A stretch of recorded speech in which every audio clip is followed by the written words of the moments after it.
म्हसवड नगरपालिका निवडणुकीत अर्ज भरण्याच्या शेवटच्या दिवशी गदारोळ।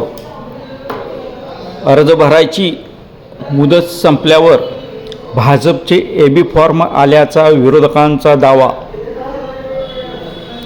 तेजसिंह राजेमाने व किशोर सोनवणे यांनी पत्रकार परिषदेत निवडणूक आयोगाकडे तक्रार केली असल्याचे सांगितले आहे। म्हसवड येथील निवडणूक निर्णय अधिकारी यांच्या कामाबाबत त्यांनी यावेळी आक्षेपही व्यक्त केला। 3 वाजल्यानंतर बंद केलेला दरवाजा उघडून एक वकील एबी फॉर्म घेऊन मुख्य खोलीत आल्याचा आरोप राज्य निवडणूक आयोगाकडे केला आहे। तसेच या संदर्भात लेखी तक्रार करण्यात आली असल्याचेही दोघांनी सांगितले। म्हसवड येथील निवडणूक निर्णय अधिकारी यांना CCTV फुटेजची मागणी केली आहे। तसेच 3 नंतर आलेले एबी फॉर्म रद्द करावेत व या बेकायदेशीर घटनेची चौकशी करावी अशी मागणी निवेदनाद्वारे करण्यात आली आहे। या घटनेने म्हसवड शहरात खळबळ उडाली असून परिसरात गोंधळ उडाला होता।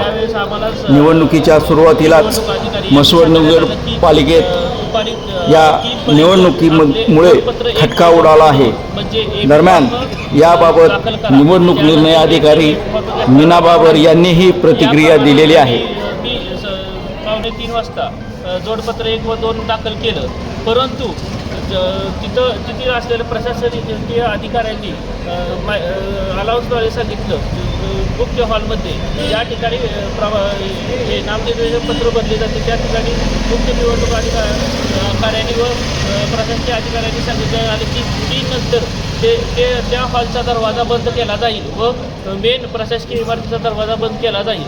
हॉलचा मुख्य त्यांनी सांगितलं की हॉलचा दरवाजा बंद केला जाईल, परंतु 3 वाजून 1 मिनिटांनी एक इसम आला त्याच्यासाठी दरवाजा उघडला गेला। त्यानंतर 3 वाजून 7 मिनिटांनी सदर दुसरा एक वकील आला व त्यांनी जोडपत्र 1 व जोडपत्र 2 अन्य पक्षाचे घेऊन आले। हा आत्ता जर पहिल्या दिवशी जर असा अन्याय होत असला तर निवडणूक लढवायची कशाला तरुणांनी, हा माझ्याकडे पडणारा प्रश्न आहे।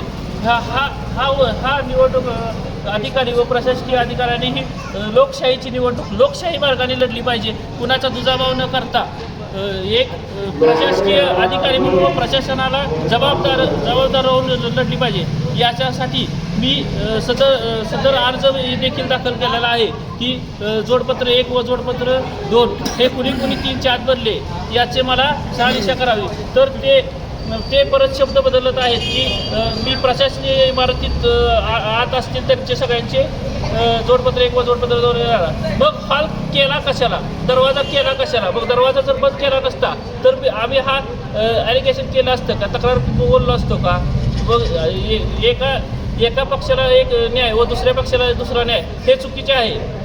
याची दखल सर्व प्रशासनाने व मुख्य निवडणूक अधिकाऱ्यांनी घ्यावी व ह्या ज्या बघणूक करणारे निवडणूक प्रशासकीय अधिकारी आहेत व प्रशासकीय हे आहेत त्यांच्यावर योग्य ती कारवाई करावी अशी माझी विनंती आहे।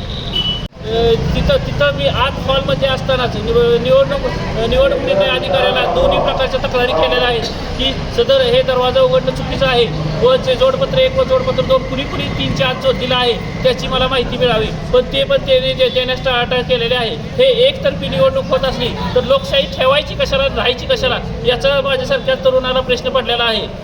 आज म्हसवड नगर परिषदेच्या इलेक्शनचा शेवटचा दिवस, शेवटच्या दिवशी सगळ्यांचे अर्ज भरण्याची प्रचंड मोठ्या प्रमाणात आहे।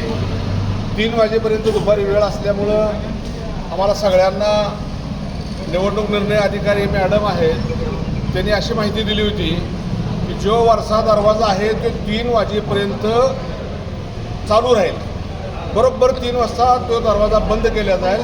आतली लोक आत आणि बाहेरची लोक बाहेर, जोपर्यंत कामकाज पूर्ण होत नाही तोपर्यंत ह्या दरवाजाच्या बाहेर कुणालाही पडता येणार नाही अशी आम्हाला त्यांनी माहिती दिली होती। आणि त्यावेळेला आम्ही आतमध्ये होतो, आमच्या काही लोकांचे अर्ज भरायचे होते, आम्ही सूचक म्हणून असल्यामुळं आम्हाला आत थांबावं लागलं। पण दुर्दैव म्हणावं लागेल ह्या लोकशाहीचं, एकीकडे महाराष्ट्राचे मुख्यमंत्री देवेंद्र दादा फडणवीस साहेब असं सांगतायत की नव्या तरुणांनी राजकारणामध्ये यावं आणि त्यांना राजकारणाची अत्यंत गुढी लागावी. आपल्याला एक अत्यंत चांगला महाराष्ट्र, अत्यंत चांगलं देश घडवायचं आहे. पण इथं जर गाव चांगलं घडवण्यासाठी काही तरुण उमेदवार म्हणून काम करू पाहतायत, तर तिथं निवडणूक निर्णय अधिकारी परिपूर्ण नियमबाह्य काम चालू आहे. आणि ही ज्या वेळेला आमच्या निदर्शनास आलं त्यावेळेला आम्ही राज्य निवडणूक आयोग यांच्याकडे लेखी अशी तक्रार केलेली आहे की बाबा इथं 3 नंतर लोकांना आत घेतल्या जातं आहे, म्हणजे ही लोकशाही कशा पद्धतीची ठेवणार आहे आणि येणाऱ्या काळामध्ये निवडणूक पारदर्शक होणार आहे का. तर ह्याची गंभीर दखल निवडणूक निर्णय अधिकारी, जिल्हाधिकारी साहेबांनी आणि राज्य निवडणूक आयोगाने घ्यावी. आमची एवढीच मुख्य मागणी आहे, कारण इथं जी व्हिडिओ आहेत ती CCTV कॅमेरे आहेत, ती खऱ्या अर्थानं तपासायला येतील. पण त्यांच्या लक्षामध्ये येईल की किती पद्धतीनं नेमबाह्य कामकाज चालू आहे. म्हणजे अशा अधिकाऱ्याचा खऱ्या अर्थानं मी जाहीर निषेध करतो. तर ही चुकीची पद्धत आहे. लोकशाहीला काळिंबा फासण्याचं काम हे अधिकारी खुर्चीवर बसून करतायत आणि ह्या अधिकाऱ्यावर तात्काळ कारवाई केली पाहिजे अशी प्रामुख्यानं आज आमची मागणी आहे. तर येणाऱ्या काळामध्ये आम्हाला ह्या तक्रारीच्या आधारे आम्ही न्यायालयात दाद मागणार आहोत. त्याच्यामध्ये निवडणूक आयोगाच्या अशा सूचना आहेत की जो आपला मेन दरवाजा असतो तो बंद केल्यानंतर जे आतमध्ये असतील सगळ्या उमेदवारांचे अर्ज घ्यायचे आहेत. आपण 3 नंतर जरी ते अर्ज स्वीकारले तरी आपण ते स्वीकारायचे आहेत. त्याप्रमाणे ही प्रशासकीय इमारत ही बंदिस्त इमारत आहे आणि त्याचा जो मुख्य दरवाजा आहे बरोबर 3ला बंद करण्यात आलेला आहे. त्याच्या अंतर्गत जे उमेदवार किंवा हे होते त्यांचे सर्व आपण फॉर्म स्वीकारलेले आहेत. ते म्हणतात की त्यांनी वेळ सांगितलं 3:01 आणि 3:07 उमेदवार AB फॉर्म घेऊन आला होता. CCTV चेक करण्याचे जे आत होते त्यांचे फॉर्म स्वीकारायत आणि बाकी सर्व गोष्टी स्वीकारायत असं निवडणूक आयोग सूचनाच आहेत. आणि आपली प्रशासकीय इमारतीचा जो मुख्य दरवाजा आहे तो आपण बरोबर 3 वाजता बंद केलेला होता. पण 3 वाजता दरवाजे बंद केल्यानंतर बाहेरील कुठल्याही व्यक्तीला आत एंट्री नसताना त्यांचं म्हणणं असं आहे की 3 नंतर इथं येऊन AB फॉर्म दिले गेले. मुख्य दरवाजातून आपण कुणालाही 3 नंतर आत घेतलेलं नाही. प्रशासकीय इमारत ही बंदिस्त इमारत आहे. त्यानंतर आपण कुणालाही आत घेतलेलं नाही. 3 नंतर पोलीस बंदोबस्त तिथं होता. बरोबर 3ला आपण मुख्य दरवाजा बंदच केलेले. त्याचबरोबर त्याची शहानिशा करण्यासाठी त्यांनी CCTV फुटेज चेक करण्याची ही मागणी ते करत आहेत. आपण मुख्य दरवाजा तिथं घेतोय. आपण तिथं जे CCTV आहे ते आपण फुटेज देऊ.